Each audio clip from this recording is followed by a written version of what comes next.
ഇത് നമ്മുടെ ഇവിടുത്തെ പള്ളിയിലെ പെരുന്നാളാണ്. അത്യാവശ്യം വലിയ ഗംഭീര പെരുന്നാളാണ്.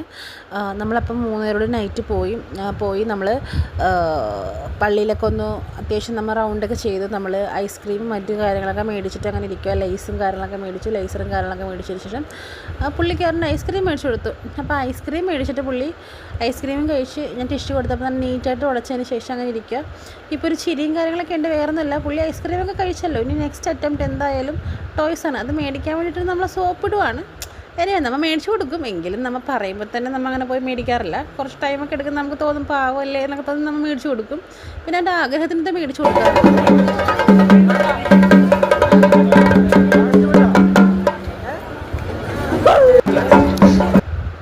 ഇത് നമ്മുടെ പള്ളിയിൽ നമുക്ക് കിരീടം കൊടുത്താണ്. ഇതാണ് ഉണ്ണീഷോ. നമ്മളെല്ലാ വർഷവും നമ്മൾ മുടങ്ങാതെ പോയി രൂപം മുത്താറുണ്ട്. കാരണം ഈ ഉണ്ണീഷോയ്ക്ക് ഒരു പ്രത്യേകതയുണ്ട്. ഈ പെരുന്നാൾ ദിവസം മാത്രമേ ഉണ്ണീഷിനെ പുറത്തിറക്കാറുള്ളൂ. അതുപോലെ തന്നെ ഇതുവരെ ഞാൻ കിരീടം കൊടുക്കൽ അവിടുത്തെ ഒരു പ്രധാന നേർച്ച തന്നെയാണ്. അത് നമ്മൾ മുടങ്ങിയിട്ടില്ല. അവൻ എല്ലാ വർഷവും നമ്മൾ കൊടുക്കാറുണ്ട്. ദൈവം സഹായിച്ച് ഇനിയും മുന്നോട്ട് കൊടുക്കാൻ പറ്റട്ടെ എന്ന് നമ്മൾ പ്രാർത്ഥിക്കുന്നു. പിന്നെ അപ്പോൾ ചേട്ടാ എൻ്റെ ഫ്രണ്ടിനെ കണ്ടപ്പോൾ ചേട്ടാ അതിനെക്കുറിച്ച് പറയുക, എൻ്റെ ഫ്രണ്ടാണ്, എന്നെ കണ്ട തിരിച്ചറിയുമോ എന്നറിയില്ല എന്നൊക്കെ പറയും. അപ്പോൾ എന്തൊക്കെയോ പറയുമ്പോൾ എനിക്കങ്ങനെ ഇഷ്ടപ്പെടുന്നില്ല. എൻ്റെ മുഖം കാണുമ്പോൾ എനിക്ക് മനസ്സിലാവും.